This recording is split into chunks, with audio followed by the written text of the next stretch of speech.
Sorry, I was getting some things posted to y'all just to see if y'all want to come. If not, that's okay. The VOD will be here. I have my little iPad open to see the chat. And we're ready to go. Alright, Final Fantasy X, here we go.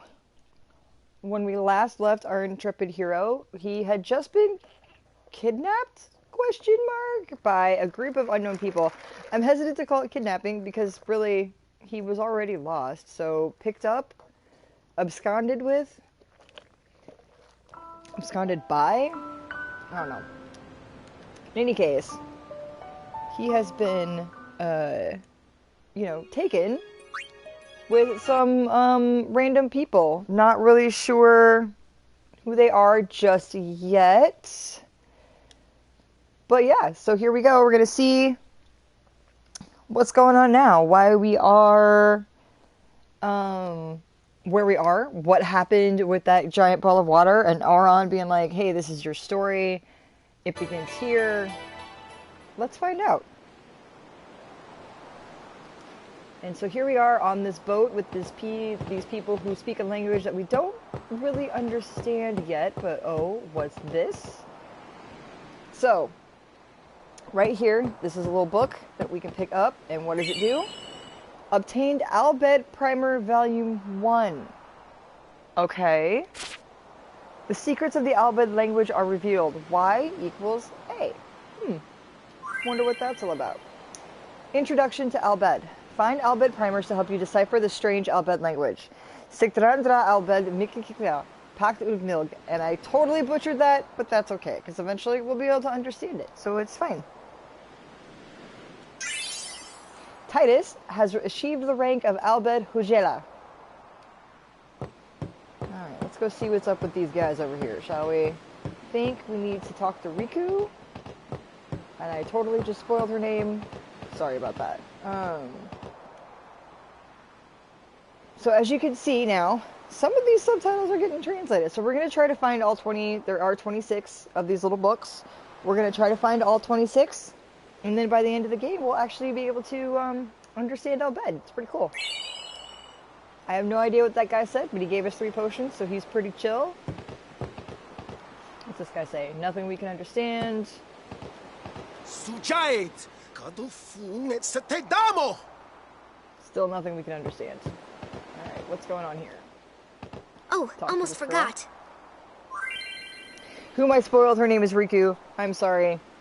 I will try to refrain from that in the future. I know how annoying it can be. Yeah. Anyway, using the sphere grid. So here's the tutorial on how to basically level up your characters. We finally got some AP to do that, so let's find out. Using the sphere grid. The sphere grid is used to develop your characters by activating nodes with spheres. Let's see how this is done. Select sphere grid from the main menu. Check. The cursor appears at the selected character's current position. Check. Use the directional pad to move the cursor. Information on upgrades is displayed at the top of the screen. So right now it says raises defense by 1 point. This location is for defense upgrades, while this one lets you learn an ability. These upgrade locations are called nodes. Characters are upgraded by activating these nodes. A character must move near a node in order to activate it. Let's go through this step by step. By pressing the cross button, the cursor returns to the character's position and a list of commands appear. Select Move to display the number of steps the character can move. The number of steps a character can move is equivalent to his sphere level, abbreviated as S level. S levels are gained by getting AP, or ability points, which are obtained by participating in battles. Characters must fight battles to gain AP and obtain sphere levels, which are in turn used to move around the grid. In short, if characters do not participate in battles, they will not grow stronger. Kind of a pain in the butt. This is really my only complaint with this system. Don't like the fact that characters basically don't get XP if they're not in battle, which means you have to do, if you want to make sure your party all stays kind of the same level, you have to do a lot of switching in and out. I probably won't be doing that. I might do it a little bit at first, but I'll probably be sticking to the same people. I have a play style that I kind of stick to, and I have certain characters that I prefer to play with. However, if anybody wants me to level up a different character than the one that I use, I'm more than happy to do that. Just let me know. In this case, Titus has 4 sphere levels, so he can move up to 4 steps. In general, you should be careful not to move too fast, as you may forget to activate nodes you pass over. So let's take one step and learn the ability Cheer. Note that you do not have to be at a node to activate it, you can do it from an adjacent node as well. By selecting a destination, sphere levels are spent and the character will move. When the character arrives at the designated spot, you will be asked for final confirmation. If the destination is correct, select Yes. At this point, the movement process is complete and cannot be cancelled. If you want to activate nodes you passed over, you must spend sphere levels to go back. When you're retracing your steps, you can move 4 steps by spending 1 sphere level. However, going back every time is not very cost efficient. Always plan ahead to avoid wasting sphere levels. Now, since the character is in position, let's activate a node. To activate nodes, you must use spheres. Spheres are items that can be obtained by various means, but mainly by defeating enemies. Press cross and select use. Excuse me, my voice cracked over there a little bit. A list of spheres currently in stock will be displayed. Every sphere has a special function. For example, power spheres are used to activate strength, defense, and HP nodes. Ability spheres activate ability nodes. Nodes that can be activated are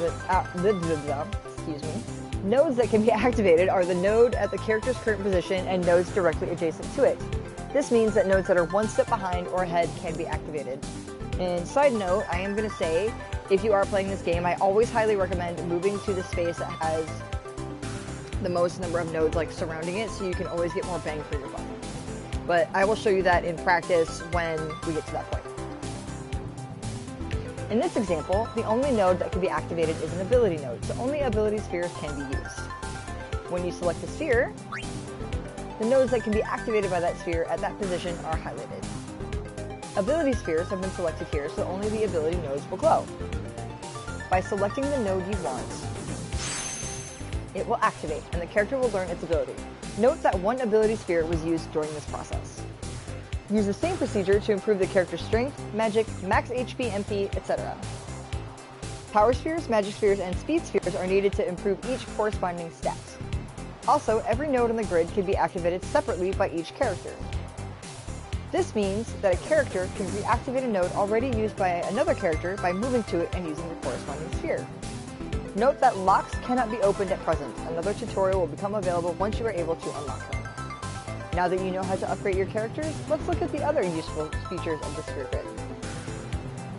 The character's current status can be displayed by pressing triangle.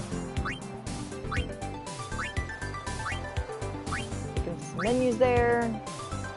Use this information to plan how you wish to upgrade your characters. We will not be doing that. I like to fly by the seat of my pants. Whatever I want to do, just kind of on a whim. That's the most fun way to play for me. And honestly, I kind of like to have everybody stick to what they know. But again, more on that when we get there. Press L1 and R1 to switch between characters. This is useful when you wish to compare the character's stats or when you wish to quickly upgrade multiple characters. Press the center little touchpaddy button here on the DS4 to zoom in and out for a better view of the grid. I have no idea what that center button is, the big giant one in the center is called, so it's that one. Whatever it's called.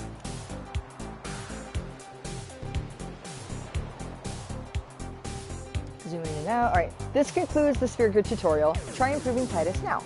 I am going to ask, just let me know if you want me to skip tutorials in the future. I don't really care either way. I already obviously know how to play the game, but if you guys want to see how the mechanics work, I am more than happy to go through the tutorials with you.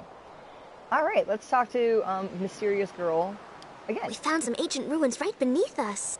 It's not active now, but there should still be some power left. We're gonna go down there and activate it. And then we should be able to salvage the big prize. Mm-hmm. Okay, let's get to work. Roger.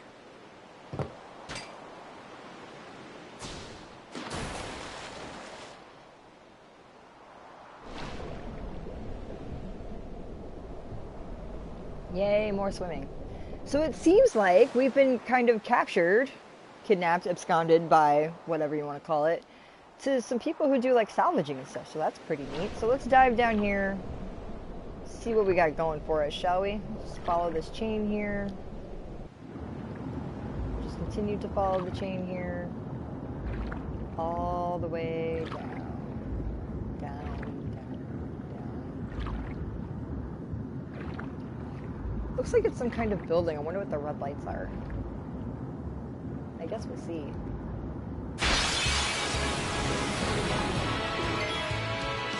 Alright, battle time. And yes, Mysterious Girl is one of the characters that we are able to use underwater, which is really exciting actually. So, let's see what we got here. No grenades, unfortunately, but let's see what these guys got on. A grenade! Why a fish has a grenade, I don't know. But, yeah, we'll roll with that. That's fine. Alright, let's see if that grenade will work underwater, shall we? And it did. That's good.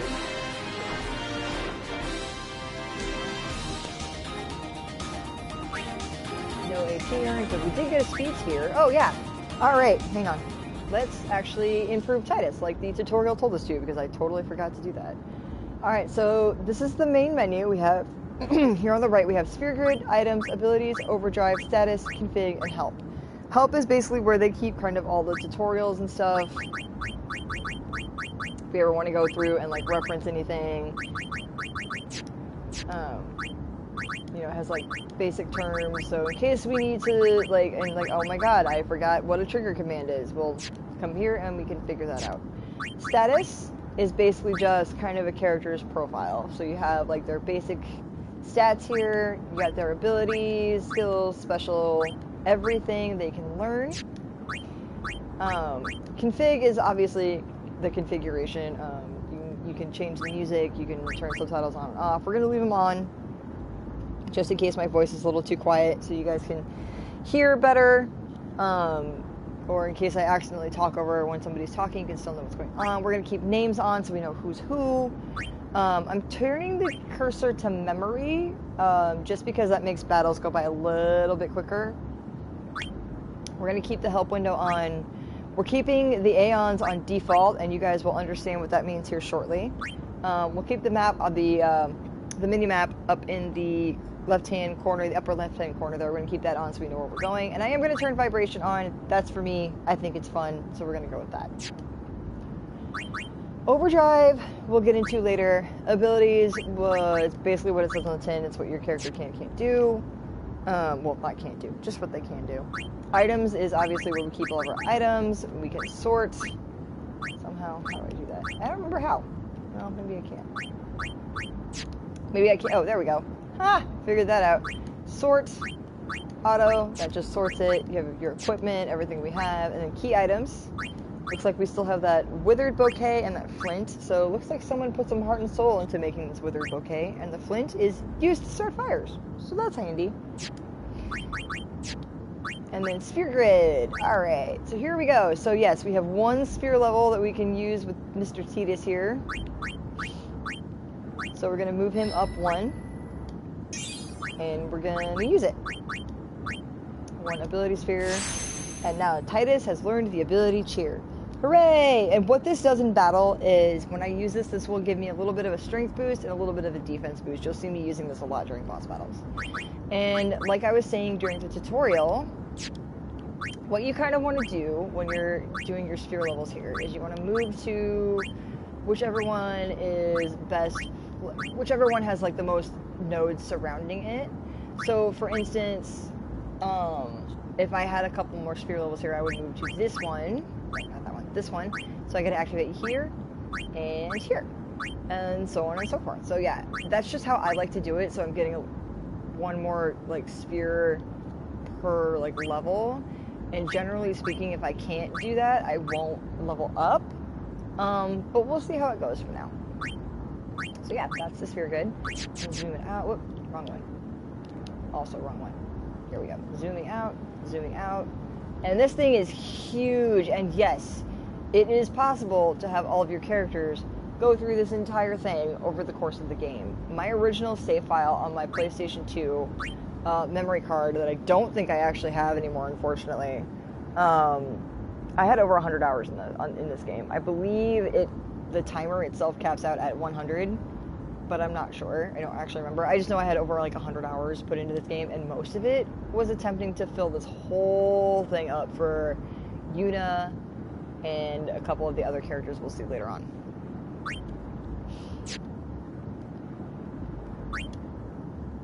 So we're gonna go back to the main menu, and then down here at the bottom of the main menu, you can also see, so you have your location. So right now we're in a salvage ship underwater, and we have $355, and we've been playing for about 1 hour and 3 minutes. All right, so back to work. Back to work. We ain't no slouch.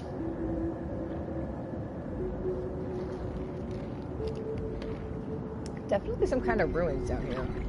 It's interesting that there's still electricity despite it being underwater. I wonder how that works. Looks like we have another save sphere here. We're not going to worry about that for right now. And let's see here. Oh, real good, Titus. Going to the Arthur Fonzarelli School of Electronics Fixing, I see. I feel like that would just break it worse, especially because they're underwater and electricity shouldn't be happening underwater anyway. Just seems like a bad idea. But I guess we'll see. You know, as going forward, we'll see Titus isn't exactly the smartest crayon in the box, so. And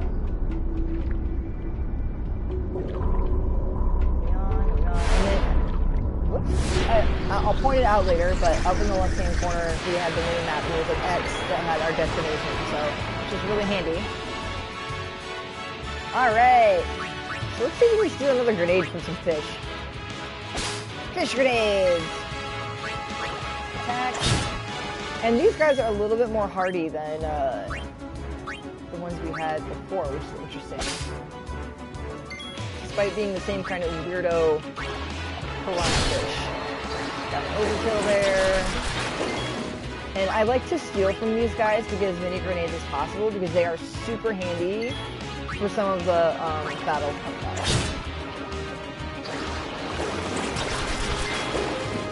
And unfortunately, for now, sometimes the battles are going to be a little bit boring. It's just going to be attack, attack, attack. Hopefully going forward, we will make battles a little bit more interesting.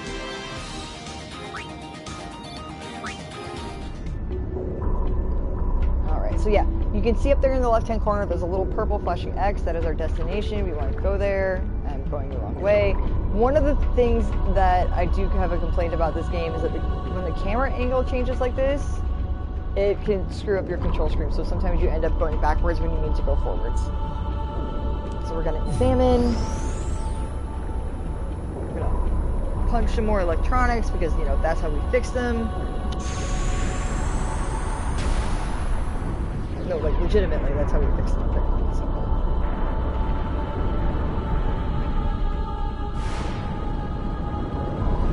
What's this? A boss fight? Surely you jest.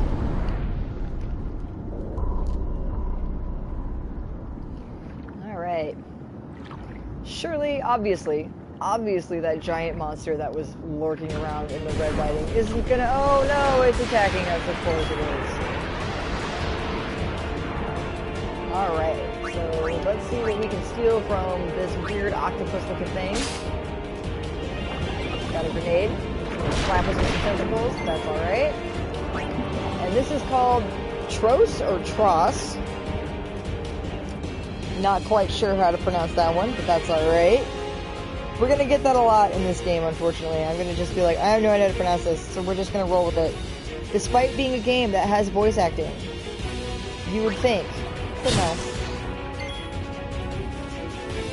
Alright, so see if we can steal again here. Sometimes you can steal, we got a grenade from Mr. Tross. Sometimes you can steal more than once. I mean, I don't honestly remember if there is a limitation on how many times you can steal from the enemy. I think it just makes it harder and harder to do so. But I am pretty sure you can steal multiple times from the enemy. Alright, oh, I forgot. Titus has a new ability, so let's try that out next. And Miss Techie over here isn't hitting very hard, so I think we're going to slap him with a grenade here next. So we're going to hit Cheer.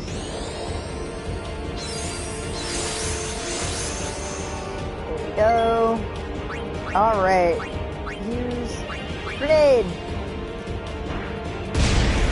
And how that grenade works underwater, I still don't understand. Alright, so now we have cheer. As you can see, we're doing a little bit more damage. I'd say it's probably negligible. I'd like to use it more for the defense boost, because any points into defense is better than no points into defense. Okay, now he's out of attack range. Trigger commands. Special commands become available in certain battles. Press left of the D-pad in the command window to access them. So we're going to press left. We're going to hit standby. He's going to stand by and advance some health, which is really cool. Alright, so now we're going to... Actually, no, we're going to heal up because we're in the yellow, and that's not good.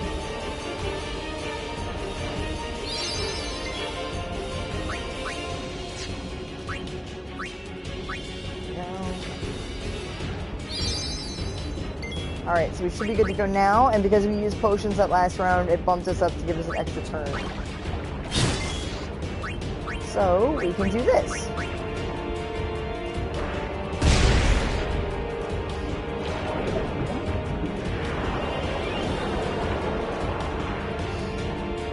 Alright, now he's out of range again. What are we going to do? Well, we have a trigger command, so we're going to hit standby. Tidus also has one. Oh, and it looks like he's got one here called Pincer Attack. So let's see what that does. Signaling to our captor here.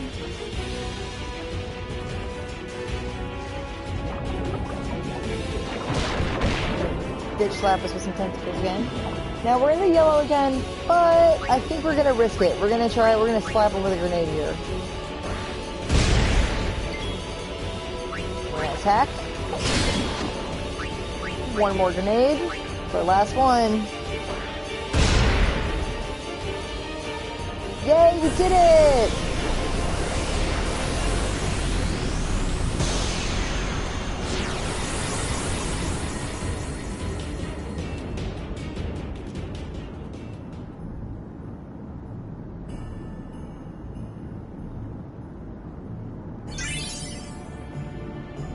And we got another sphere level for Tidus. Hooray! Alright. Head back around this way. That's where our little red arrow is pointing us and telling us to go.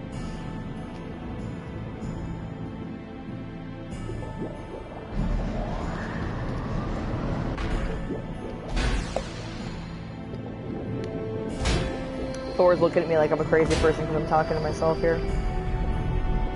He should be used to that by now. But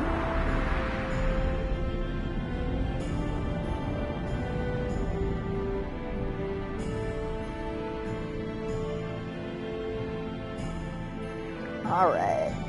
Swimming, gotta go down. What's this down here? Interesting. So there's another, it looks like this is what they were trying to salvage. I think they were trying to turn some lights on to see if they could figure out what was down here. So whatever this is, it's big.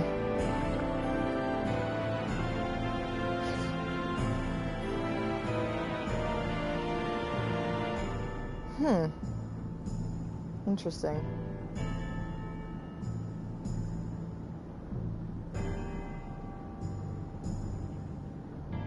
Whatever it is, it's been down here for a while. I think whoever these people are gonna have their work cut out for them trying to get it out.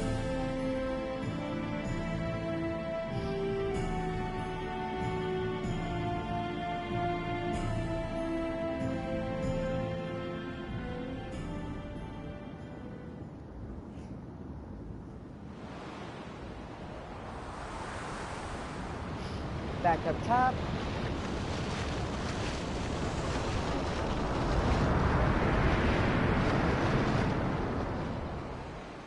Verfutra Irschen! Tradanukt van een nek.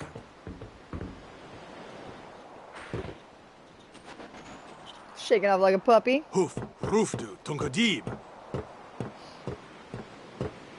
Wait, Wichita! Hey! Hey, I helped out, didn't I? Jerks! We fought an octopus and everything.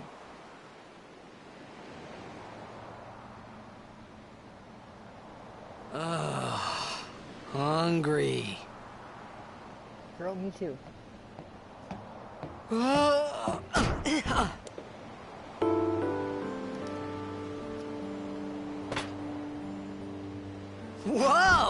Right on.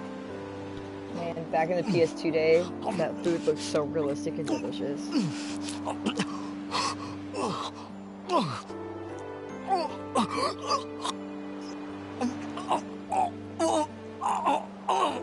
Hey!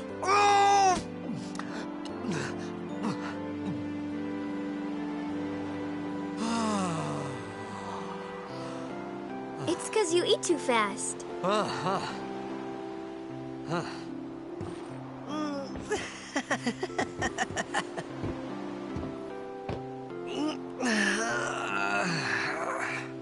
Hey! Hello there. What is your name? Riku? Whoa! You really do understand. Woo-hoo-hoo!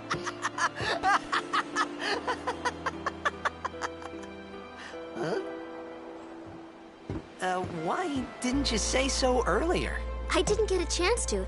Everyone thought we were a fiend. We? Oh, we means you.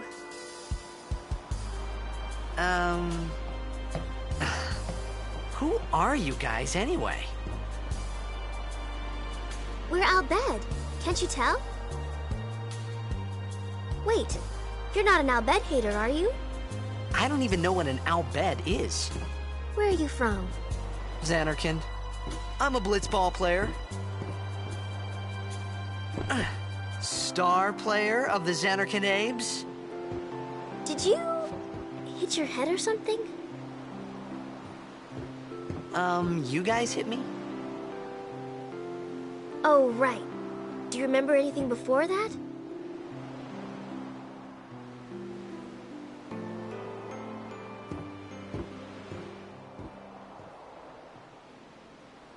So I told her everything there was to tell about Zanarkand. About life there, Blitzball, and Sin's attack. And about how Auron and I were engulfed in this light. I just said things as they came to mind. But then I started to wonder.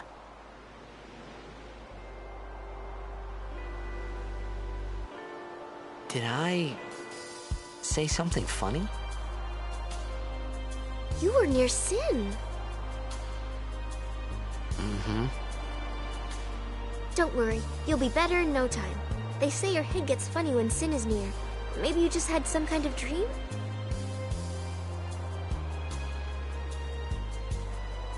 You mean I'm sick? Because of Sin's toxin, yeah. You sure? Yeah, there is no Zanarkand anymore. Sin destroyed it 1,000 years ago. So no one plays Blitzball there.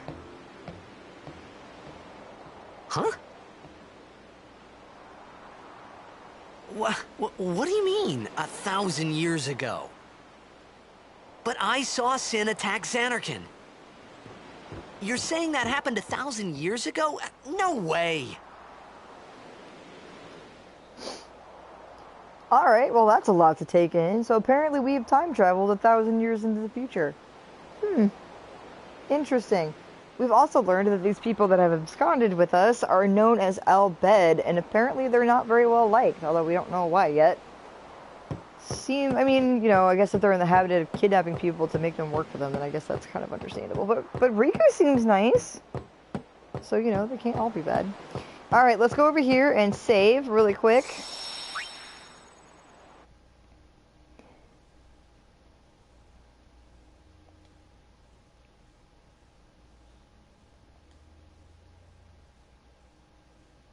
Since we did just fight a boss battle. Alright, saving's done, and back we go. Alright, we're gonna talk to Riku again, because I don't think there's anything else. Yeah, there's not anything else really we can do. You said... you play Blitzball? Uh-huh. You know, you should go to Luca. Someone might know who you are, or you might find someone you recognize. Luca? Ah.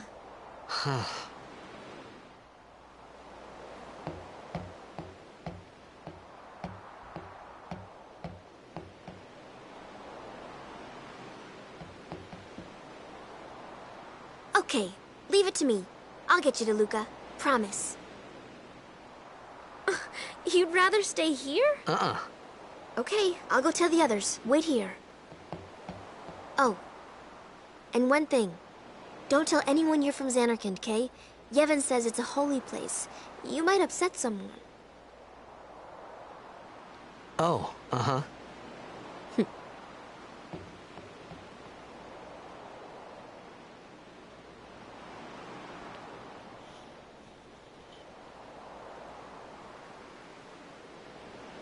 My Zanarkand? Some kind of holy place? Yeah, right, I thought.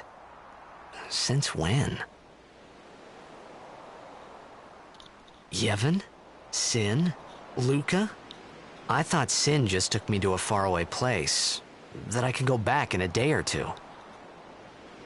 But 1,000 years into the future? No way! Whoa!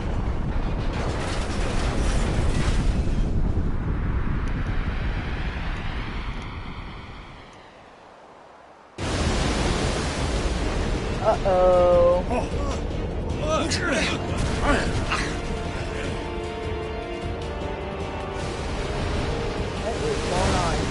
Is that octopus back for revenge? Nope. Etonic! Etonic! It's worse.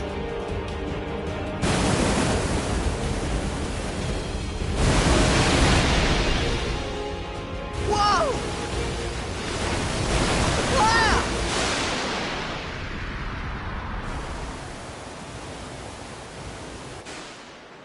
Well, it seems like Sin just might have it out for us personally. That's kind of weird. I wonder what's up with that. And no, we're not going to save current game because we just did. I wonder if he kicked us another 1,000 years into the future.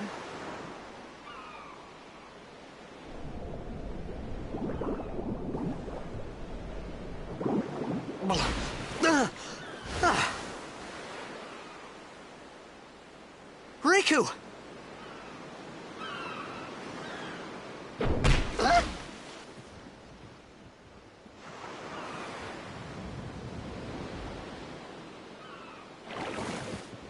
Blitzball!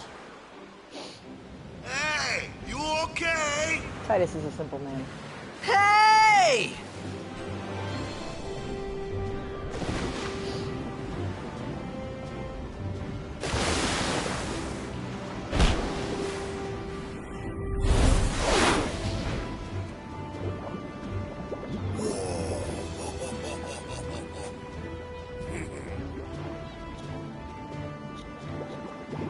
Alright, we're back in control, and we're somewhere with some people who seem pretty friendly, and they apparently play blitzball. So that's something familiar that we like.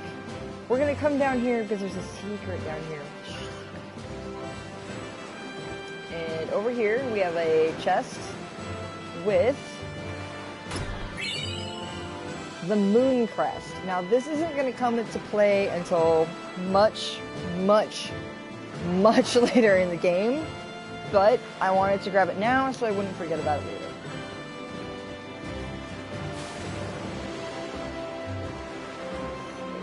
I don't think there's anything else, so we'll just swim on over to these guys. They seem friendly enough. Hopefully they won't kidnap us to make us work for them without pay.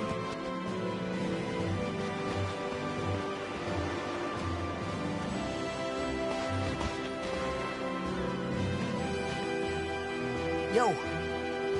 Hiya. You wanna try that move one more time?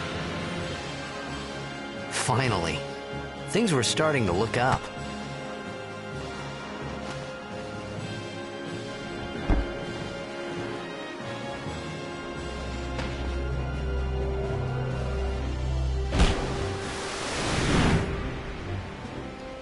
You know, for all of his cocky arrogance, Titus really is a good blitzball player. I gotta hand that to him. You know amateur. Who you play for? The Zanarkand Abes. Whoops. The who? What team you say again? I meant, forget that. I got too, close to Sin, and my head's all foggy-like. So, I don't know where this place is. Or even where I came from. Sin's toxin got to you. But you're still alive. Praise be to Yevon.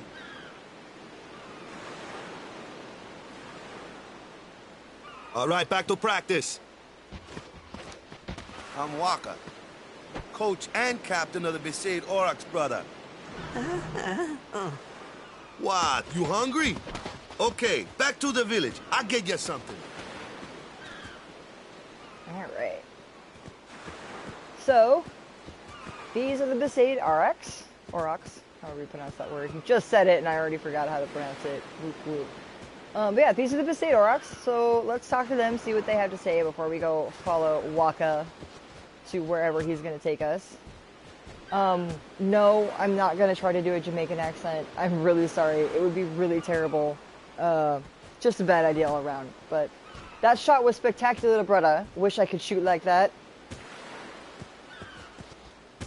Dato says, I gotta stop closing my eyes when the ball comes down. Yeah, probably.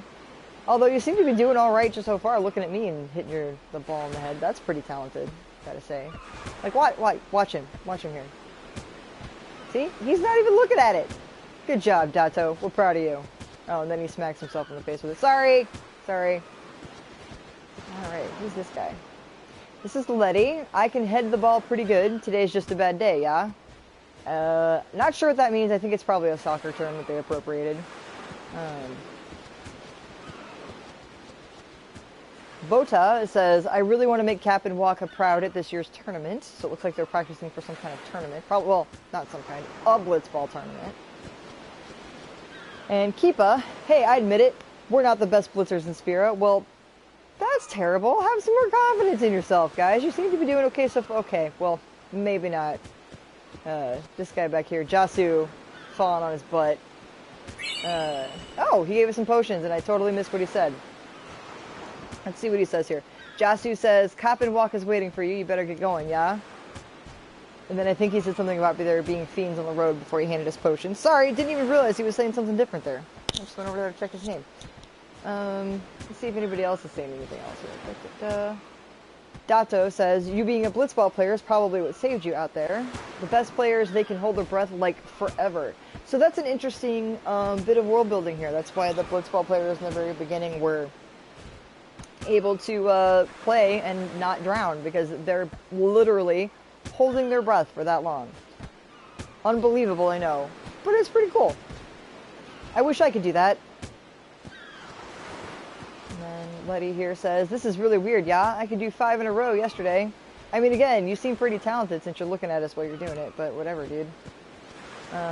Bota says, come practice with us once the toxin wears off, okay? Hope you get better soon, brother. Oh, and he gave us some potions. Nice. And Keepa finally says, to do our best. That's our motto. Guess it's not enough, though. I mean, no. Yeah, I think it should be. But if it's not helping, here, take this and do your best, yeah? And $200. Do. Nice. Alright, let's go see where Wakka's going to take us. Hopefully not some more manual labor. I felt like I could trust this Wakka, so I just had to ask. It's true Zanarkand was destroyed, right? 1,000 years ago? So it's just a big pile of rubble now, isn't it? Long time ago, there were a whole lot of cities in Spira. Big cities with machina, machines to run them. People played all day and let the machina do the work. And then, well, take a look. Sin came and destroyed the machina cities. And Zanarkand along with him. Yeah, that was about 1,000 years ago. Just like you said. If you ask me, Sin's our punishment for letting things get out of hand. What gets me, though, is we gotta suffer because of what some goofballs did way back when. Of course, we must always repent for our sins. That's important. It's just that it's hard to keep at it sometimes, you know? It was just as Riku said. Wakka and Riku couldn't both be lying. Why would they?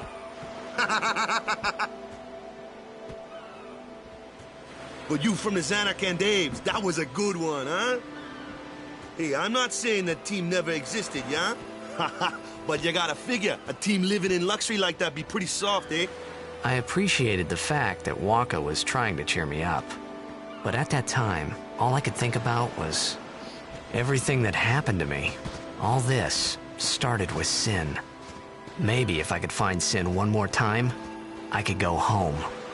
For now, I just live life until that time came. No more worrying about where or when I was. Sure, it was hard not to think of home, but I started to feel better already. A little better. Maybe.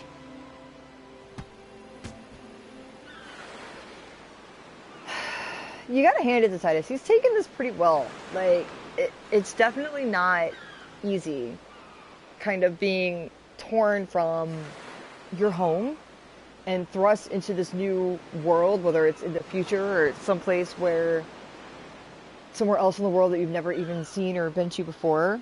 Hi, Freya. That's got to be tough. And you know, we're running with the assumption that we're 1,000 years in the future, which is probably true. We are all alone, essentially. We were kidnapped, absconded by whatever you want to call it, by a group of people who forced us to do manual labor, and we couldn't speak their, only one of them spoke our language. This is tough, and he's handling it pretty well, actually. You know, I joke about him kind of being a dumb jock, but I think a lot of people would be kind of broken in this kind of situation. So you gotta hand it to him. He's doing okay. He's doing a pretty good job. Another save point. Don't need to save, don't need to replenish our HP, so we're just gonna keep going. We're gonna listen to this tune for a minute, because I really like this one. This one is called Besaid. It's named after the islands, and let's take a listen.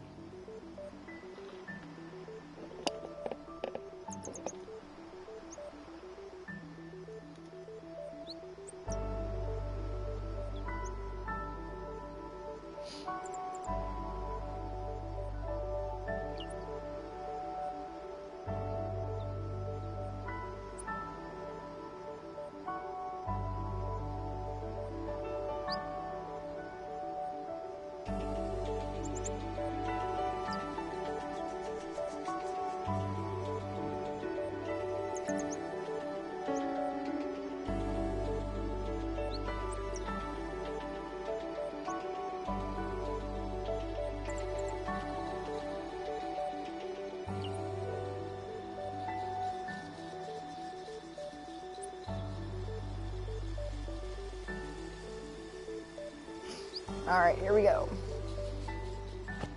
Let's go see what Mr. Waka has to say. Oh, he's telling us it's this way. Follow, follow, follow. Whoops, run into the wall. See, that's what I was talking about with the camera angles, is that, like, you can run into things or run backwards on accident.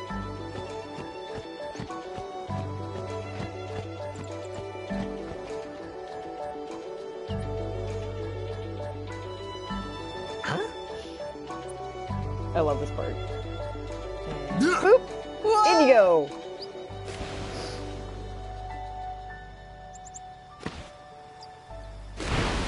What's the big idea? And we don't get an answer. He just pushed us in because it was funny. And you know what? I can get behind that. So we're just gonna swim here. Gonna dive underneath. Because we can. Swimming and water and the tropicalness and all of that, and there's a battle, so we'll get to this here in a second. But,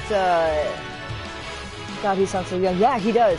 He, I think he's supposed to be like 18 or 19. I'm not 100% certain of his age. I know he's around the same age as Yuna, who I think is 18 in this, but, he really, really does. The interesting thing, and once I pointed it out, I'm sure you guys will be able to hear it yourselves, but the interesting thing about Titus is if you listen to him when he's narrating, he sounds different. Next time you listen to a narration piece, see if you can figure out what I mean by that. So, all right. So we're not going to bother with Cheer because this is just a normal battle, and as you can see, Waka is our third character who can fight underwater. So that's really cool.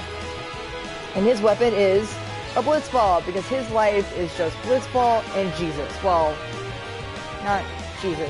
yeah, the Fantasy Jesus. His life is Blitzball and Fantasy Jesus. So, we'll attack. And he has a skill, Dark Attack. So what that'll do, and you'll see me use that later on, there's going to be a tutorial for it and everything, but I'll just explain it now. But basically what it does is it just inflicts darkness on an enemy for a set number of turns, and what darkness will do is it will cast blind on a character, and for those of you in the audience, Ireland would love him. Yes, they would. He also plays fantasy soccer, so Ireland would absolutely love him. What darkness does, for those of you who play Final Fantasy, y'all already know. But for those of you who don't, or who have not, darkness will inflict blind, and what blind will do will lower the accuracy of the person inflicted with blind to 0, which means they miss. So you can't get hit by attacks. And that will come into play. We'll have a tutorial for that, so I'll show that off later. We're gonna whip a soccer ball at him.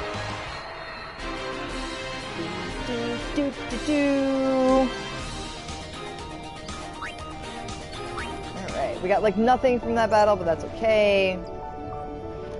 Open up this chest, maybe. There we go. Got some high potions, or one high potion, I should say. Do some more swimmy. I have to say, this was a lot harder in the original PS2 version because the textures were so compressed that you couldn't see anything, and it was just awful. But yeah, the visuals are just stunning. The pre-rendered backgrounds are gorgeous. And I believe they're just upscaled versions of the textures from the original game. But you can't even tell that they're just upscaled. They look so nice. Swimmy. There's another chest around here somewhere. I'm gonna see if I can find it. Oh, there it is. See if I can find it. But yeah, we can go all the way down, see some of the flora and the fauna. There's some underwater mushrooms, which is interesting.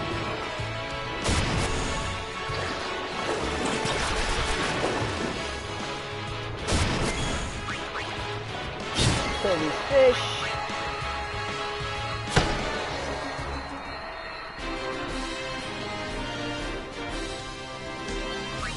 Standard Final Fantasy fanfare.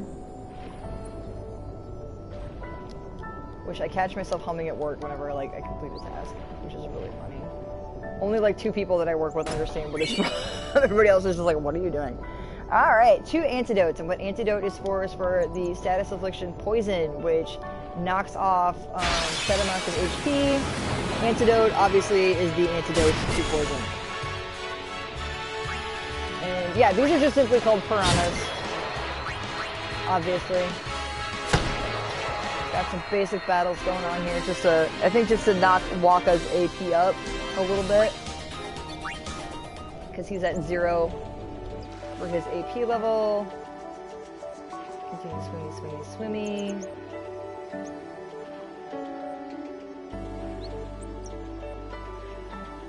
Can't see anything anymore, but that's okay. Yep, we'll just keep heading right towards that red arrow.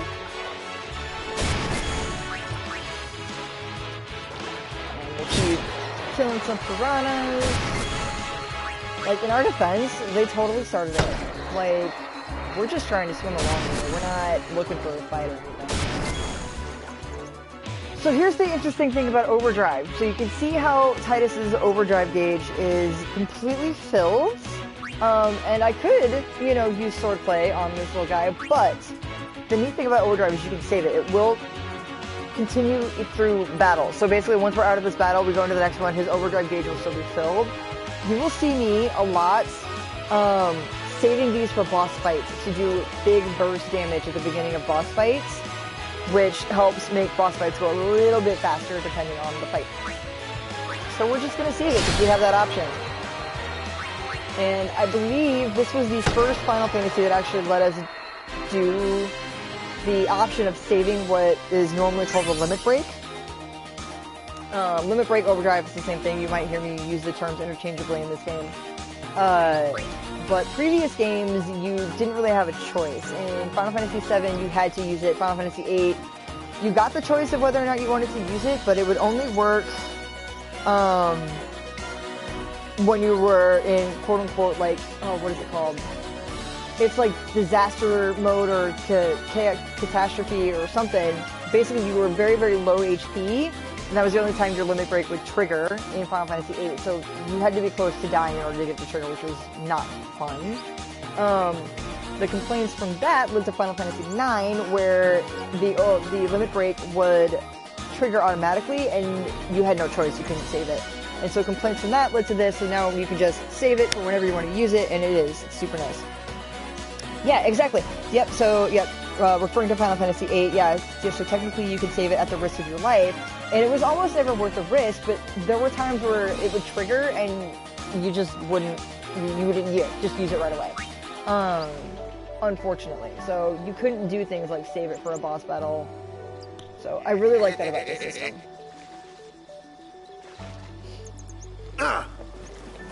Let me go! Got a favor to ask you. You want me on your team, right?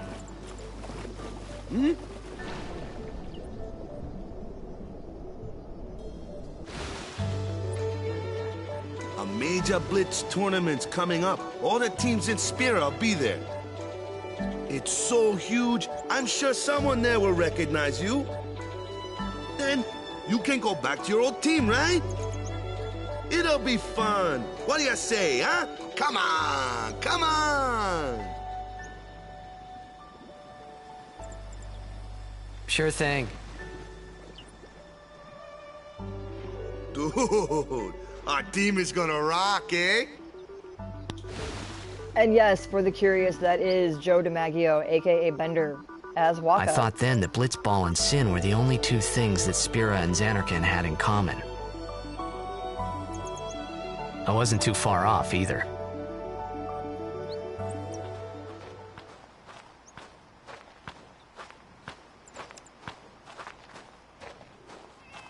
This is where I was born.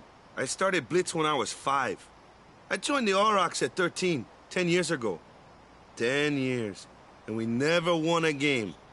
Well, after last year's tournament, I quit. Time seemed right.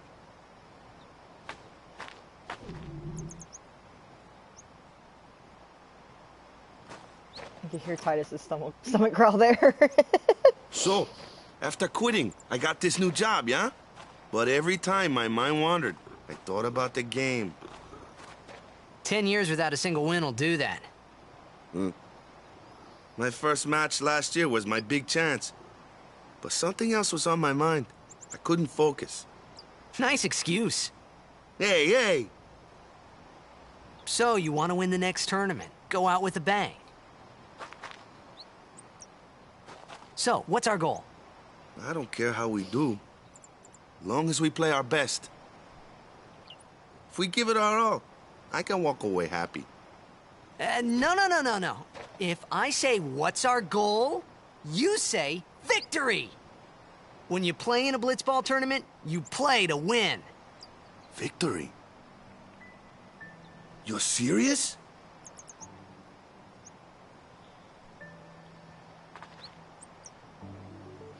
Victory! Heck yeah! Alright, let's get some confidence in these boys, right, Titus? God. Too bad Blitzball is the worst minigame Final Fantasy ever produced, and we'll talk more about that when we get there. So boy, do I have things to say about Blitzball. I'll just run down this path here. Ah, the one from the sea. For these guys. Be on guard. There are fiends on the road today. After surviving your run-in with Sin, it would be a shame if something happened now. That dude's thick. Who are they? Luzu and Gata, Crusaders. Huh? Crews of what? What, you forgot that too? Hey, sorry. Don't worry about it. I'll help you out. Cool. In return, come tournament time, I'll make sure we take the cup. Cool. About the Crusaders, you can ask them yourself. They got a lodge in a village. Wakka's kind of a jerk. He just told us he'd help us out, but now he's like, yeah, no, go Google it yourself. Honestly, I make fun of Wakka a lot, but he also has a really interesting story arc in this game. I do like him as a character, but it's because he's very flawed, and we'll get, like I said, like I keep saying this, but we'll get there when we get there, but he's very flawed, very interesting, and he's kind of a jerk, but he's a well-meaning jerk, as you can see, so.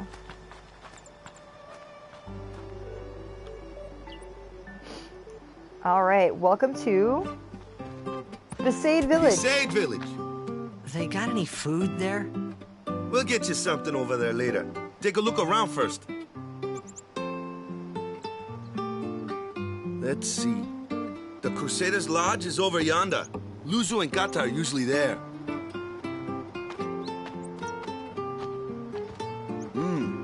All right. Over here. Huh? What's up? You do remember the prayer, right?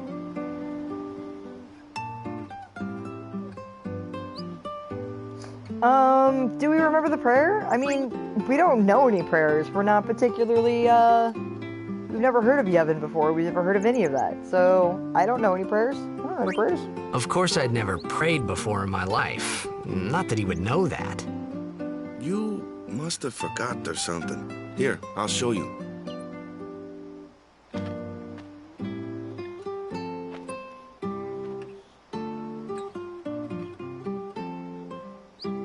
Go ahead, you try.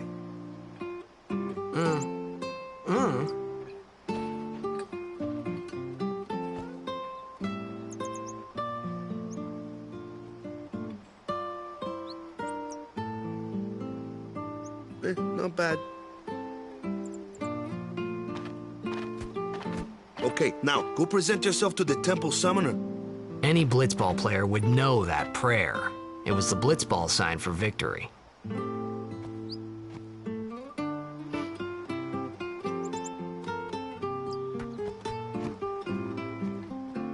Freya in chat says, we don't know Jesus, and that is correct. We are heathens.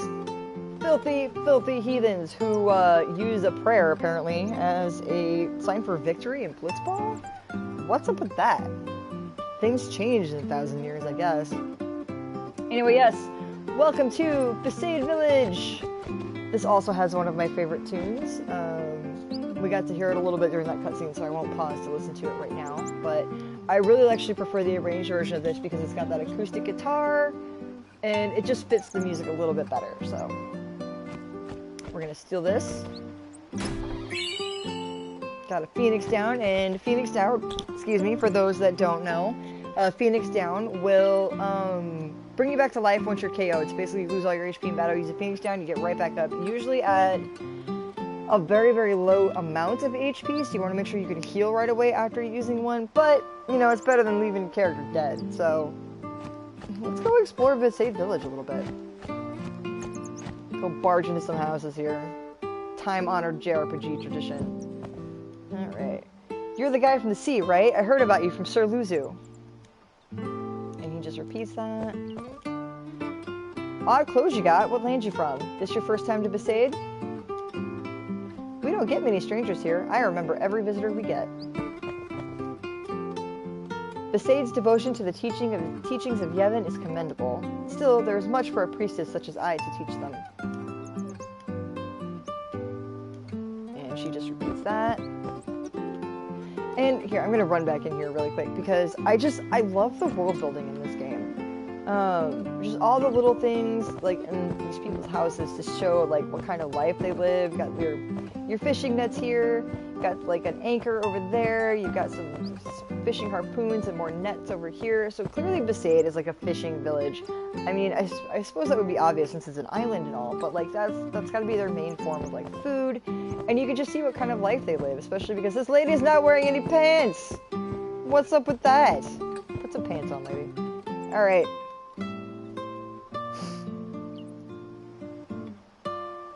Moving on, we're gonna go over to this house over here. Is this why Summoners in 14 wear no clothes? Yeah, actually, I would probably believe that if somebody told me that was the truth, so... I think that's actually the Summoner, like, quest line in 14 says that they don't wear any clothes because it helps them connect to the ether more, but, Sure, Yoshi P, whatever you say. Anyway, this is the item shop, and as you can see, we've got a little bit more going on in here. We've still got like some fishy type like weaponry down here for like harpoon fishing. That's what I was trying to say. Harpoon fishing. We have some bottles here, probably potions and things like that. We got some weapons over here. You can't buy weapons in this particular shop. You can only buy items, but that's all right. Let's see what this guy has to say. Seafaring is hard work. Gotta kick back sometimes. Get some R&R, yeah? He just repeats that. I will always try to talk to somebody twice, because a lot of the time they will have different things to say. So yeah, buy items or leave. She says welcome. And yes, we can buy some potions, some Phoenix Downs, some antidotes. We already have a little bit of each of these. I'm gonna buy a couple more antidotes just to boost us up a little bit. But yeah, so we can buy potions. Potions will restore 200 HP of one character. Again, Phoenix Down revives one character from KO. Antidote will cure poison. Very simple item shop. It says thank you, come again. And we're gonna leave. Alright, what else we got here?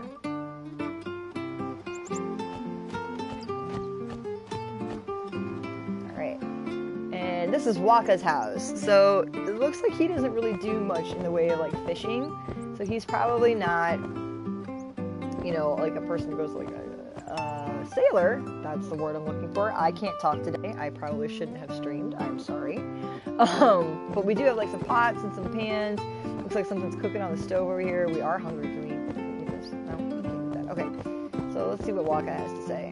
Go present yourself to the Temple Summoner before we eat, yeah? But I'm hungry now. A little praying might do your memory some good. But I'm hungry. I want to eat. That would probably... Eating would probably help my memory better, Wakka.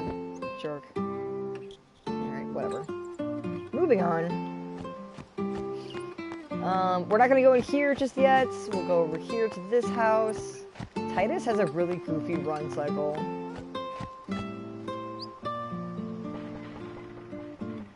So in here, it's really cool. It looks like this is where all like the textiles are made. So we got a couple of looms. Let's see here. I wove so much last month, all lost when Sin destroyed my boat. As long as I'm around, Besaid's weaving will be known as nothing but the best. I wonder if Sin destroying that lady's boat is why that other lady isn't wearing any pants.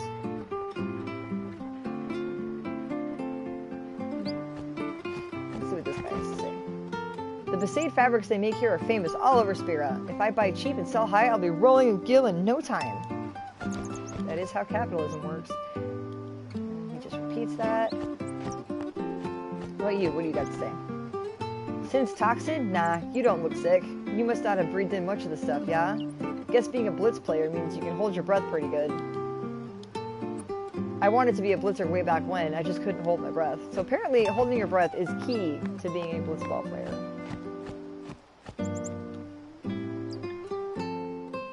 Alright, this is the inn. And what's this over here? We got another one of them books. Albed Primer, Volume 2. The secrets of the Albed language are revealed. P equals B.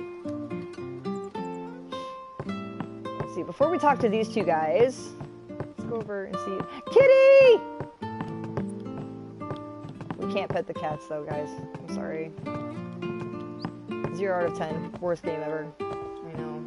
Final Fantasy VII Remake doesn't let you pet the cats either, and I think that's bupkis. But we have a save point here. We're going to use this save point just because I feel like it. Let's see, down here.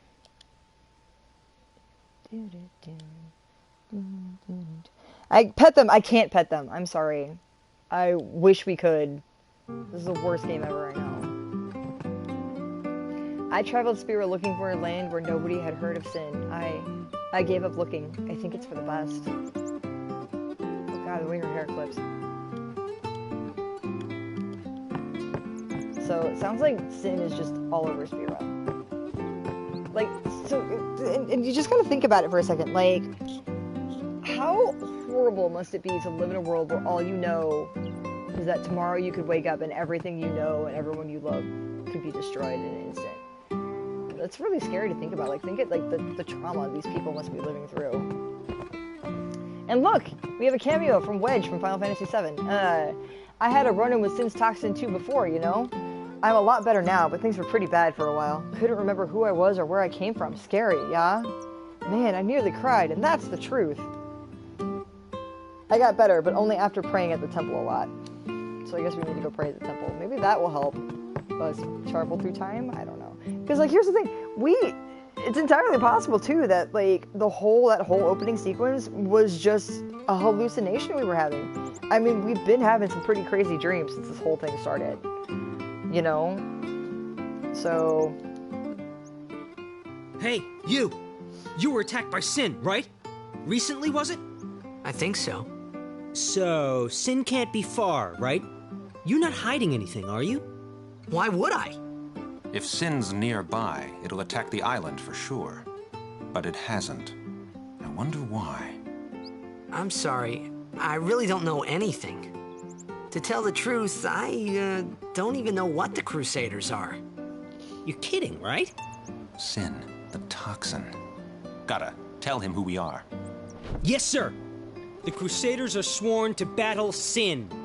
We have chapters throughout Spira, accepting all who wish to join our struggle. The hero Mihen formed the Crusaders 800 years ago as the Crimson Blades. Later, our ranks grew and we called ourselves the Crusaders. We've been fighting Sin ever since. What? You've been fighting 800 years and you still haven't beat it? Well, we've steered Sin away from towns many times. And that's all we can do. Nobody's ever been able to defeat it.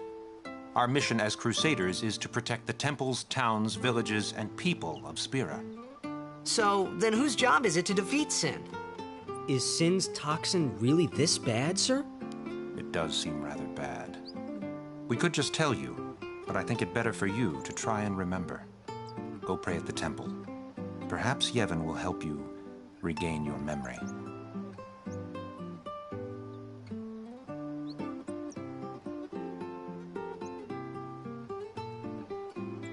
Sorry, folks, you're gonna have to give me a second.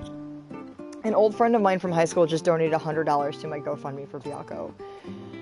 I lowered it down to $200 because I don't think he's going to need surgery. I guess we'll figure that out when we get there. And even then, I have grants and stuff I can apply for. Was not expecting that at all. I will definitely be putting that towards my care credit bill. Since it is so high right now. I'm a little choked up, I'm not gonna lie. Give me just a second. I am so sorry, guys.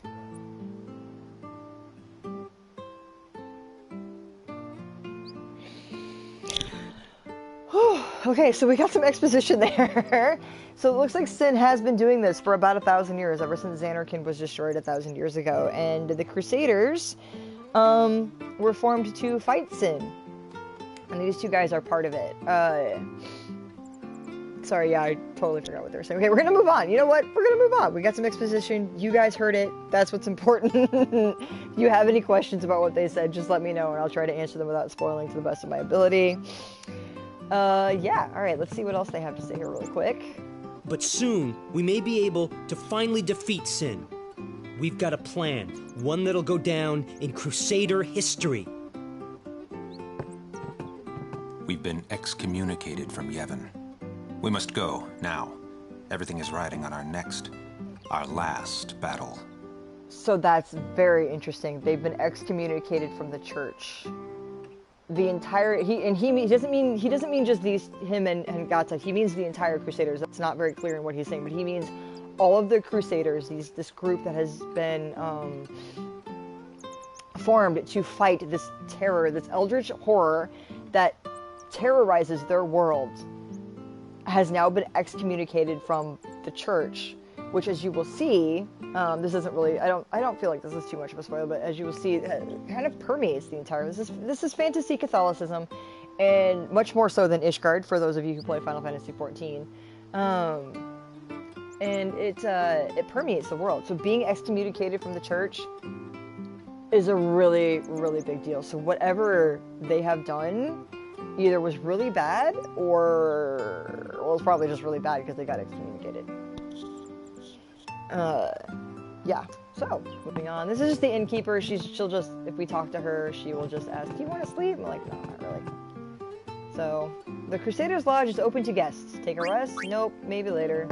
This is the same thing as the help option in the menu. I'm not sure why they have this here, this little like thing. It might have other uses later on in the game. I honestly don't remember. I never used this thing very much. It's neat to look at though. Look at that. That's cool. So yeah, alright. So why don't we just go ahead, stop pussyfooting around. We'll go to the temple, see what's up with that. We'll finally get some memory knocked into us or something.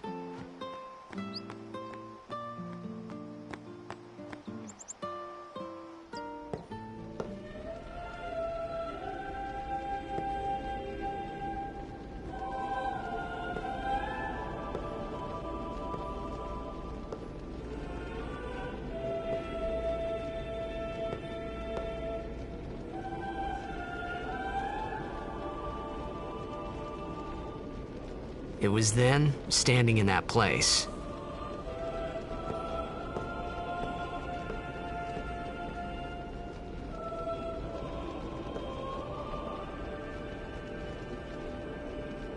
I began to realize how different this world was from my own.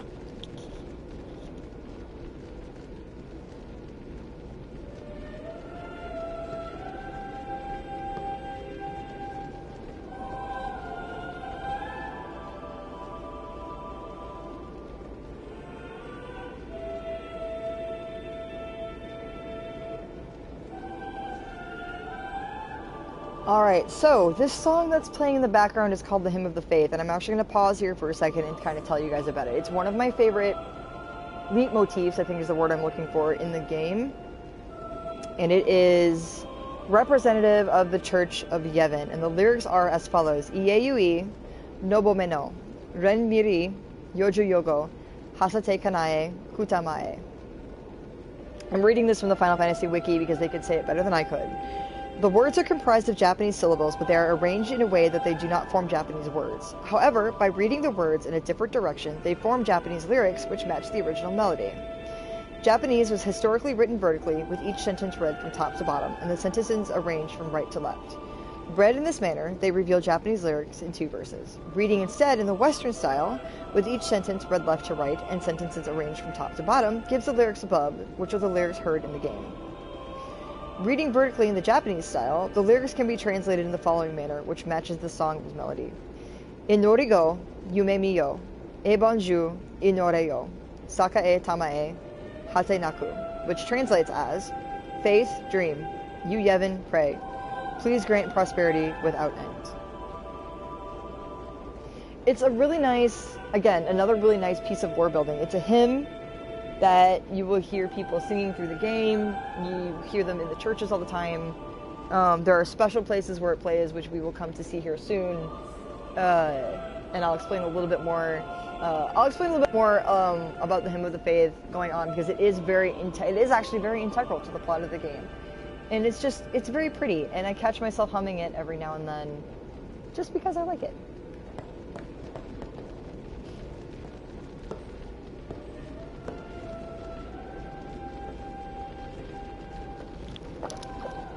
Ten years have passed since Lord Braska became High Summoner. And finally, we receive a statue for our temple. Oh, what's a High Summoner? I got too close to Sin's toxin.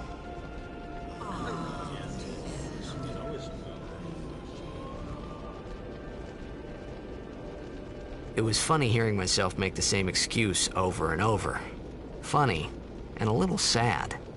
The Summoners are practitioners of a sacred art, sworn to protect the people of Yevon. Only a chosen few become Summoners, who call forth entities of great power, the Aeons. The Aeons hear our prayers and come down to us. They are the blessing of Yevon. So what he meant was that we should respect some kind of great men, or something like that, I figured. That's an interesting piece of lore building. As we do know, Yuna is a summoner. And summoners are very, very highly prized in the Church of Yevon. Yeah, his voice is different. If I had to put a word to it, I would say his voice is more mature in the narration. I wouldn't necessarily say older, but it's definitely more mature. And I think his voice actor, there is a reason for this. I don't want to get into it right now because it is spoilers, but his voice actor did deliberately do this for a reason. So we'll just leave it at that. Pray hard, and the toxin will surely release its grip on you. The High Summoners in order from the right: Lord Braska, Lady Yokun, Lord O'Holland, and Lord Gandalf. Do you remember them now? No. I don't remember them now, I'm sorry. Don't bother people when they're praying. It's against the teachings. Okay, jerk. Bother. The village was attacked by Sin when I was just a little kid, yeah? The village was burnt to ashes. I still have nightmares of that day. I'm like, look, this guy's not very old. Like, probably about Titus's age, maybe a few years older. Like, Sin has been doing this for a long time, and it keeps doing it. He's just gonna yell at me again. Fine! I didn't want to talk to you anyway. I am sure that Lord Braska is watching over our apprentice summoner. Like, years and years and years of playing this game, still have no clue what these are over here. I think some kind of, like, I don't think effigies is the right word. Maybe monuments? Memorials, maybe? They're definitely not I don't believe they're other summoners, but I don't think we ever learn what these are supposed to be, unfortunately. If anybody knows, let me know, because I'm curious. May the apprentice summoner return to us safely.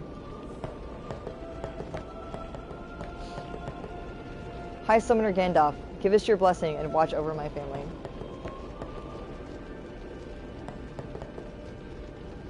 My favorite's Lord O'Holland, yeah? Spittin' image of me old hubby. I like her. She's got moxie. See, in this room over here, nothing, but you can kind of see a little bit more lore building. This is the alphabet that they use. So this is right here. If you can like read the Spearin alphabet, you can actually tell what this says. I cannot read it. I cannot tell you what it says, but it does say something. I just don't know what.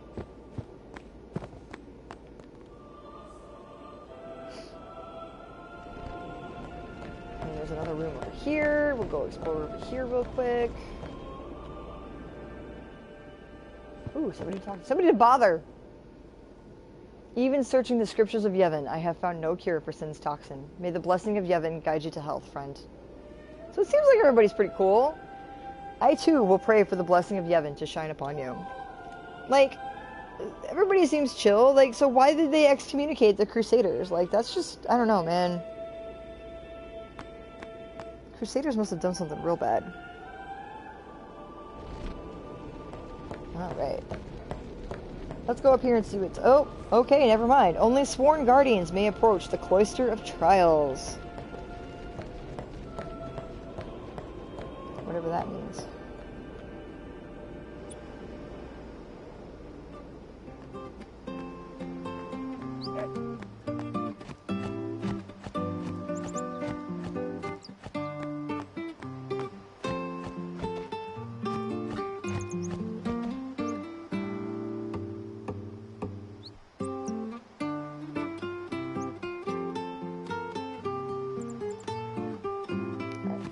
A little bit more of the Besaid Village theme there because I like it so much. Back to Wakka's house. Can we finally eat lunch now, Wakka? Are you gonna feed me now? Sorry, man. No time for lunch yet. Buddy! Take a nap. You look bushed. I'm not bushed. I'm hungry. God, fine.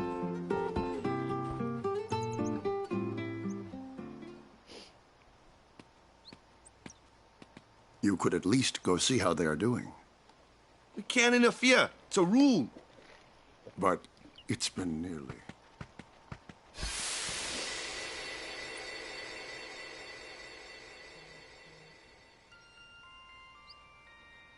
But it's been nearly. It's been nearly a day already. Perhaps you could go look for us. People are searching for him now. Thank you.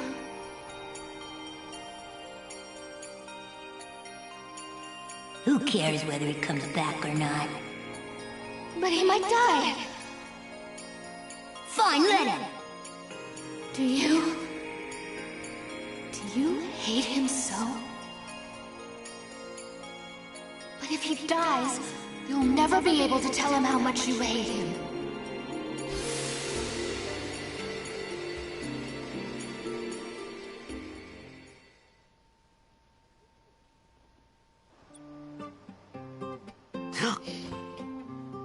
So it seems like Tidus has some issues with his dad. Waka?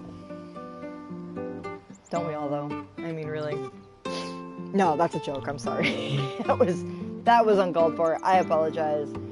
But yeah, so Tidus is a little more complex than we thought. He's not just some kind of sports ball playing jock dude with bleached blonde hair and a penchant for groupies. He had kind of a rough childhood, it seems like. So since Priest came to talk to Waka, we're gonna head back to the temple and see what that was all about.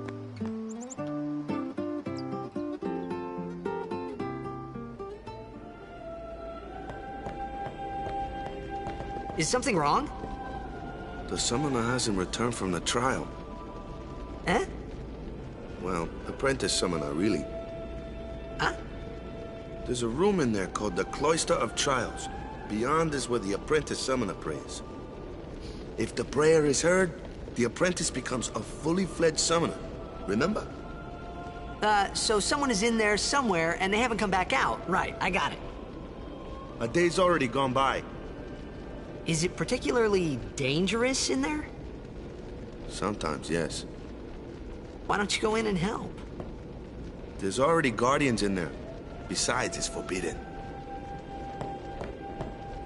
Hey, but what if something happens? What if the summoner dies? The precepts must be obeyed. Like I care. Damn, Tidus. Tell us how you really feel. So, maybe there have been... this wasn't such a good idea after all. No, it wasn't. Good job, buddy. So, one of the complaints that some people have about this game is that they don't think the voice acting is very good, and one of the scenes that they cite is that one right there, where Tidus says they feel like his line delivery isn't very good. I have to disagree. The Japanese version, I feel, is a little overacted. Personally, he kind of screams a little bit more in the Japanese version, but in the Japanese version in general, Tidus is a little more shonen hero over the top, and I kind of prefer how they've localized Tidus. He's more of what English speakers would see as kind of a jock person, and I feel like he shows enough anger there. I think he's like, this is messed up. What do you mean? What if she dies? Like, come on, man. So, I'm a big fan of the voice acting in this game, and yeah, that's kind of my point. Is like, a lot of people complain about it. I think they're wrong. There's another scene that will be coming up, probably not this playthrough, a couple playthroughs from now, and I will talk about that scene when we get to it as well, but it's another one that people kind of point out to be like, oh, the voice acting is bad, da-da-da-da-da.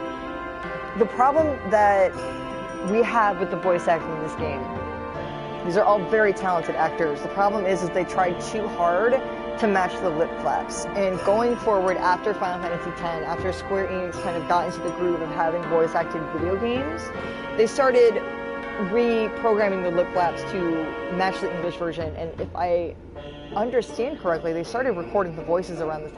The localization and the original, or in Final Fantasy XIV, they're written at the same time, but I believe in other Final Fantasy games going forward, the Japanese version is written first, and then it's sent to the English localization team very soon after it's written. Sometimes there's changes to the script being made as the localization is happening, so they can hurry up and get the voice acting done, the English voice acting and the Japanese voice acting done, so they can program the appropriate lip flaps, so we don't have the problem that we have with stilted dialogue and people sounding like they have no emotion. But I also have thoughts on that going forward. We will get there when we get there. As I keep saying, you're probably sick of me saying that by now. But yes, Cloister of Trials. Those who seek to learn of Yevon's secret arts are tested by the Cloister of Trials. Find the right way, and you will be taken to the Chamber of the Faith. Examine objects with the cross button to open the way. This is a puzzle dungeon. I like these, with the exception of one, which again, Say it with me now. We'll get there when we get there. They're fun, they're challenging. I do like to use a guide with them because there are missable items in here if you don't do the puzzle the right way. You can always solve the puzzle. There's two ways to solve the puzzle. One where you don't get the item, one you do. I want to get the item from all of these because they're usually pretty useful items. So, taking a second here to look at my guide. We're going to pop up here. Can't examine that, so we're going to see what we can do over here. Examine this. Nope. Let's see here. Oh, there we go. I just didn't trigger the right area. A strange glyph glows.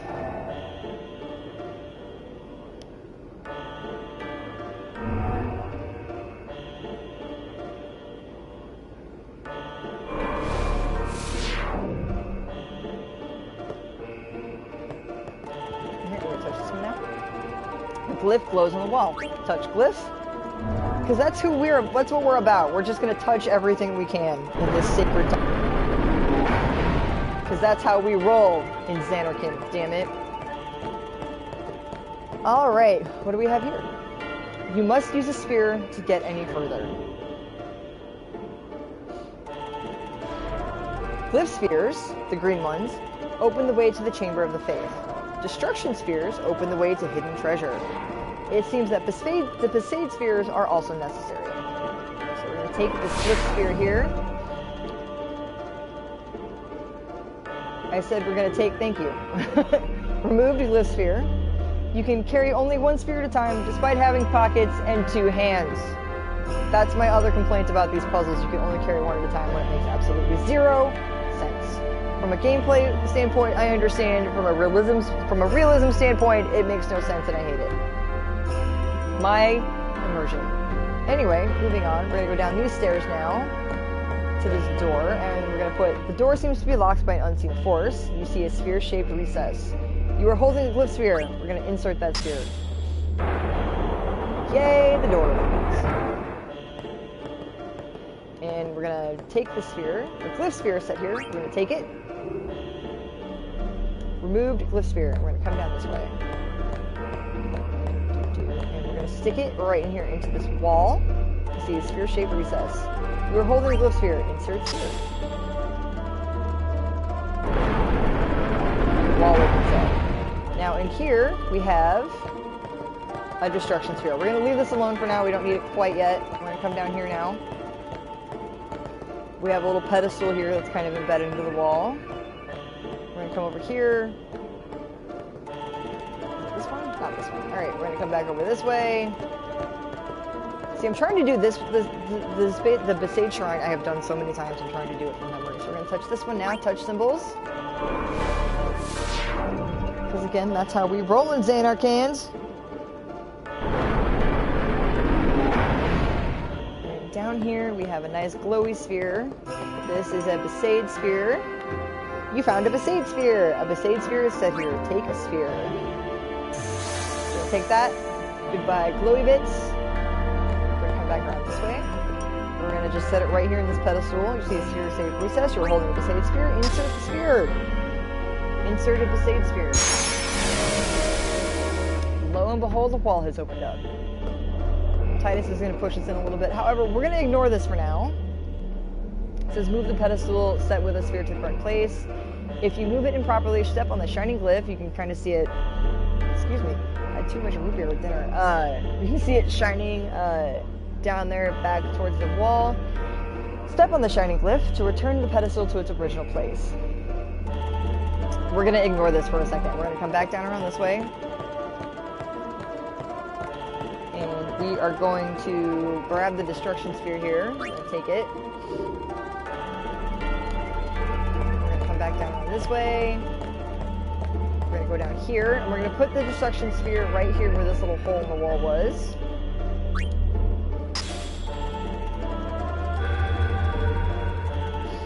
And what that does is it blows up part of the wall over here.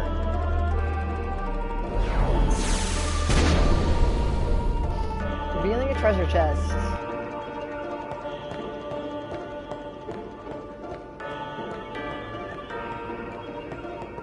Alright, open that up. And we grabbed a Rod of Wisdom. Now, the two characters we have had so far can't use rods. As we've seen, Tidus uses a sword and Wakka uses a fantasy soccer ball. So this has got to be for a new character that's coming up soon.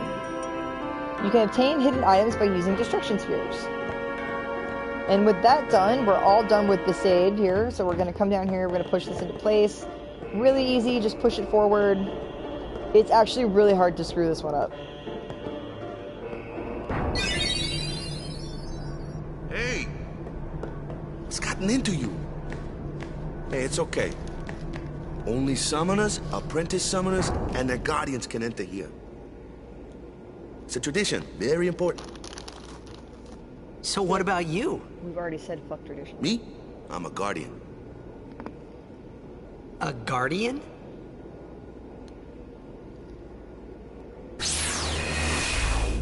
Also, sorry if you can hear me chewing. I just discovered that I still have Skittles left over. Summoners go on a pilgrimage to pray at every temple in Spira.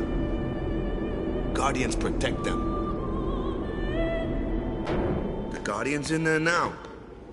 One of them's got a sure fuse, and who knows what the other's thinking.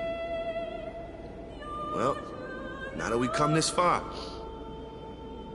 might as well go all the way.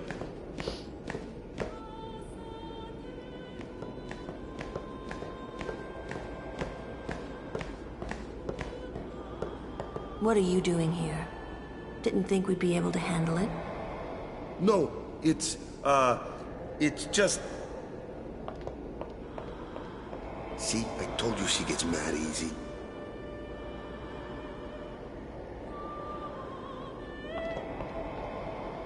Is the summoner all right?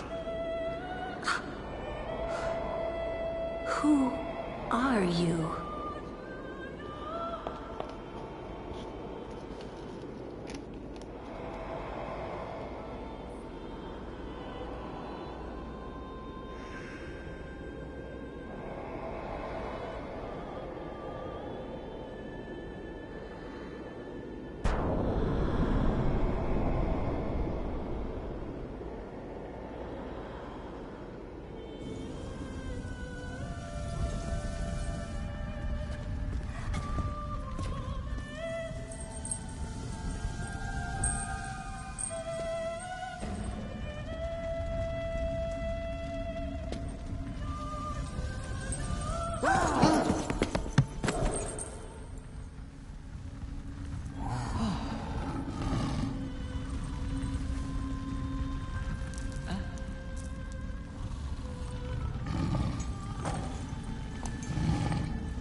I've done it.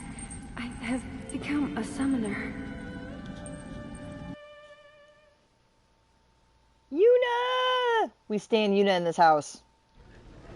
We stand Yuna in this house.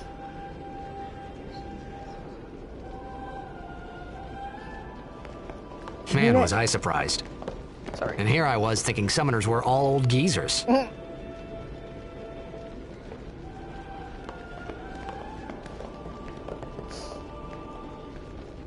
Yuna is the protagonist of this game. I do not care what anybody says. Yuna is the protagonist of this game. Tidus is our point of view character. Tidus is who we learn all the exposition from. Tidus's role is important because we don't know anything about this world.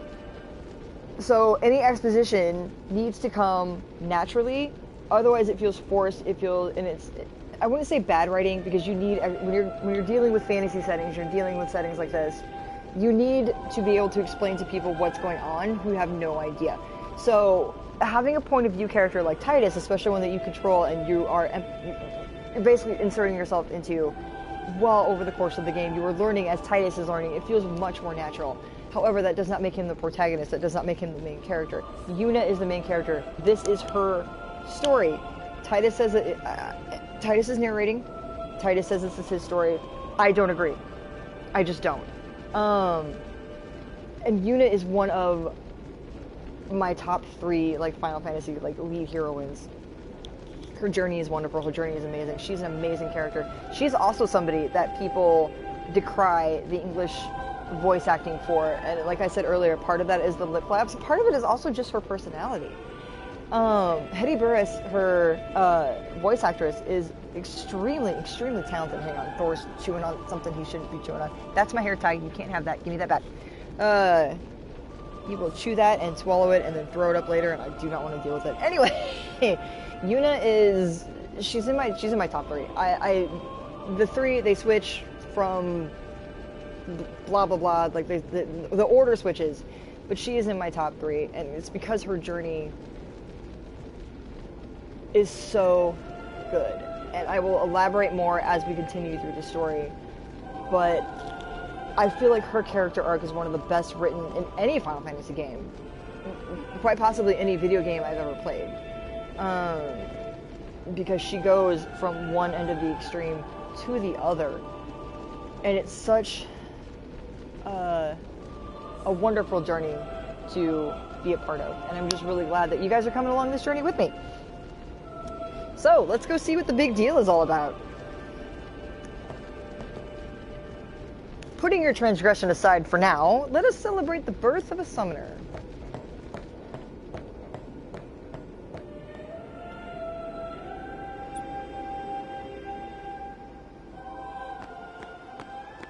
Hey, over here!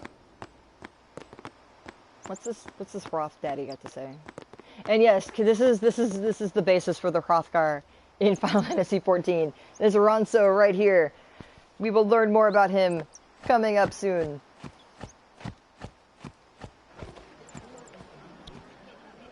What? Ow! Wait till you see this. I can't see anything. Ready? Okay.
What a good little monster birdie. Good little monster birdie.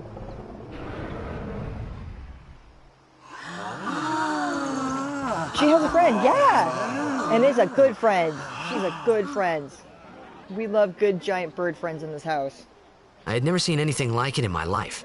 Sure, it was a little scary, but still, I could feel a strange kind of gentleness coming from it.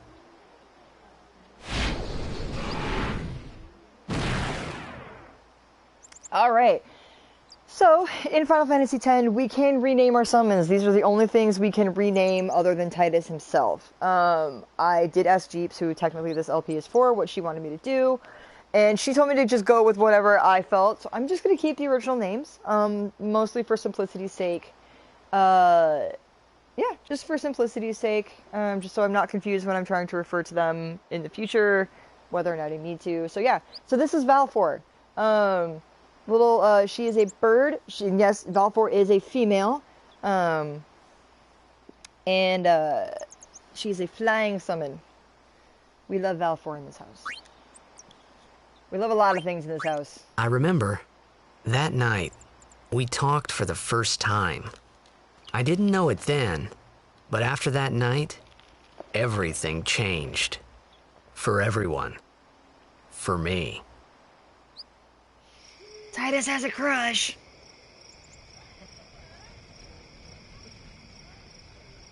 Let me introduce you to the team. This guy here wants into the tournament so bad, I let him on the team. His memory's a little fuzzy, so don't mind him if he says anything odd. Come on, say hi.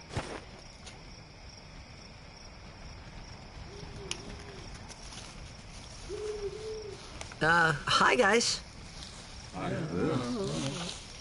So what's our goal? To do our best! Nope, we got a new goal now. Our new goal is victory! To win every match, defeat every opposing team, to bring the Crystal Cup back to our island. That's all we need to do to win. Easy, huh? Victory! Victory! Victory!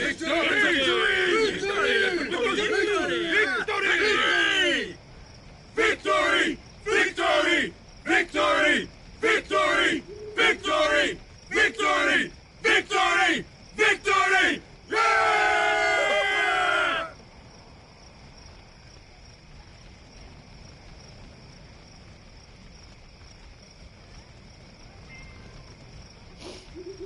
Victory! Woo! So it looks like the Besaid Orcs have a little more confidence in themselves, which is really cool.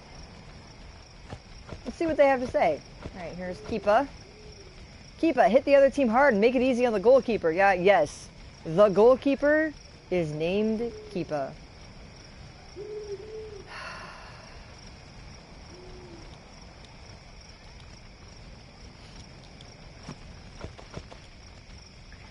Jasu, everyone's acting like we already won. Not that I can blame them, yeah? Bota, victory, huh? Letty, there's going to be 6 teams from all over Spira at the tournament. Dato, hey, I was hoping you'd join the team all along, yeah? You sure got the boys worked up, huh? You heathen! Stay away from the summoner! You're a bad man! Lady Yuna, be careful. But it was really my fault to begin with. I'm Yuna. Thank you so much for your help earlier. Huh? I'm sorry about that. Wasn't I not supposed to... Guess I kinda overreacted. Oh, no. I was overconfident. I saw that Aeon thing. That's amazing. Really? Do you think I can become High Summoner? Lady Yuna, come play with me some more.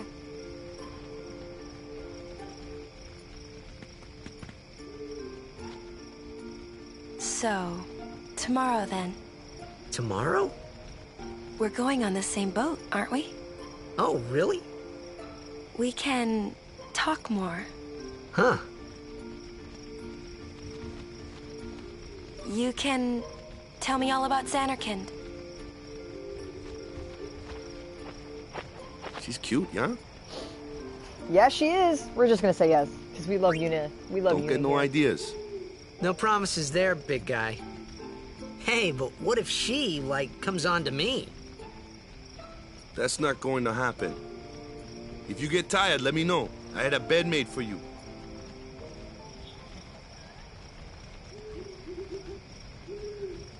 He's dumb, OMG. Yeah, right?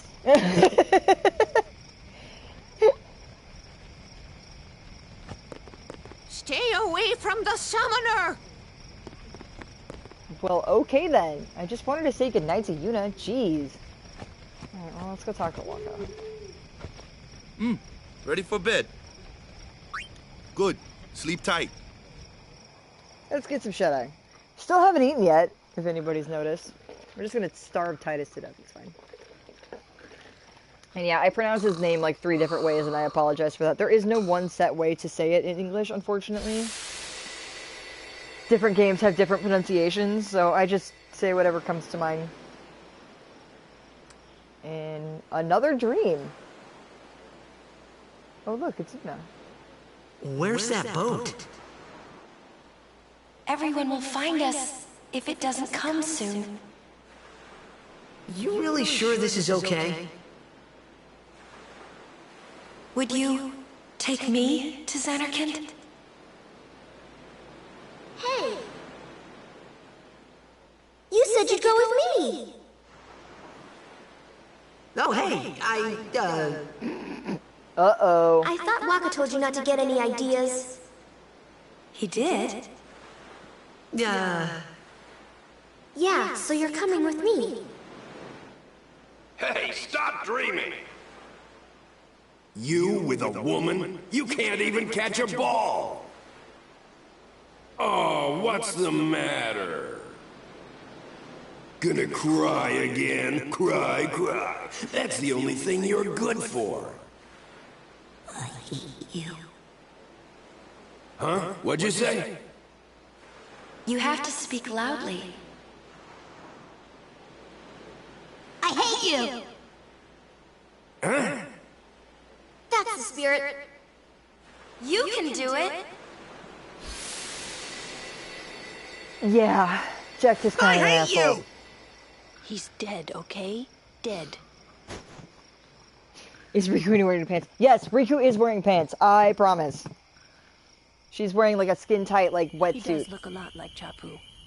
I was surprised too, the first time I saw him. But no matter what he looks like, he isn't Chapu. You shouldn't have brought him here in the first place. Yeah, but he needed our help. Excuses again? Yeah, but... That's it. No more. Enough, Wakka.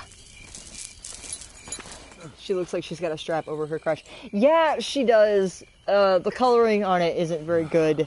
But I promise you, it is just a wetsuit with some straps on it.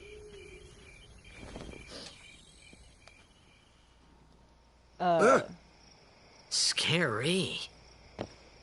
So, who's Chapu? My little brother, Chapu. He looked like you. He's dead?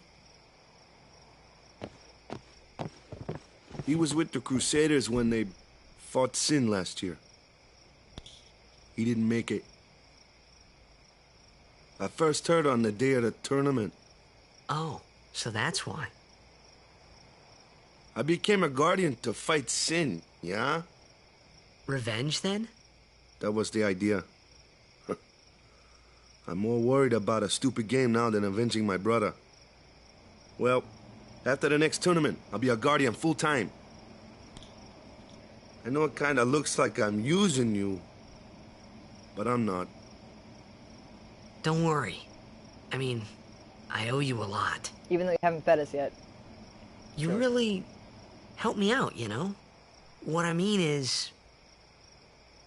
Thanks, Wakka. Stop. You're embarrassing me.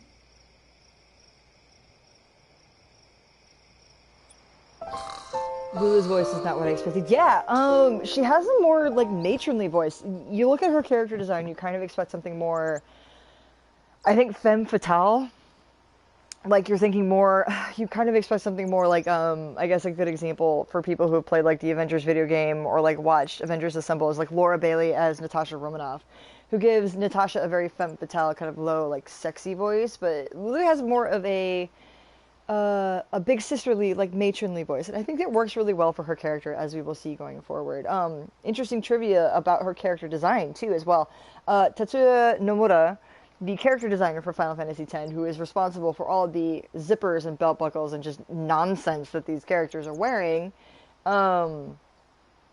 designed Lulu's outfit specifically to screw with the FMV animators. He wanted to see how much he could get away with and how complicated he can make her outfit, and see and be like, okay, here you go, do your best, do your worst. And the FMV animators retaliated by not putting Lulu in any of the FMV scenes.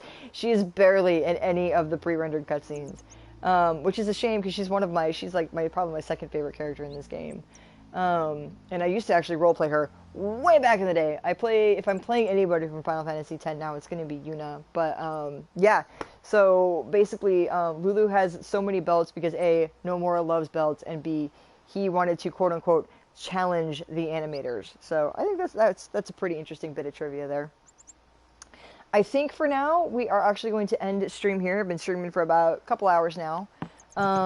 Thanks for coming along with me. I don't think I'm going to stream tomorrow just because I have to go to bed a little bit earlier. I got to be up at 6 instead of my normal, like, 8 or 9. Oh, actually, wait. No, that's a lie. I don't have to be until 10 tomorrow. I will be streaming tomorrow. It's tomorrow night I'm not going to be streaming because I believe I have to be in at 7 on Saturday. So yeah, I will be streaming about the same time tomorrow. I will probably maybe do a little bit, I forgot what I was going to say.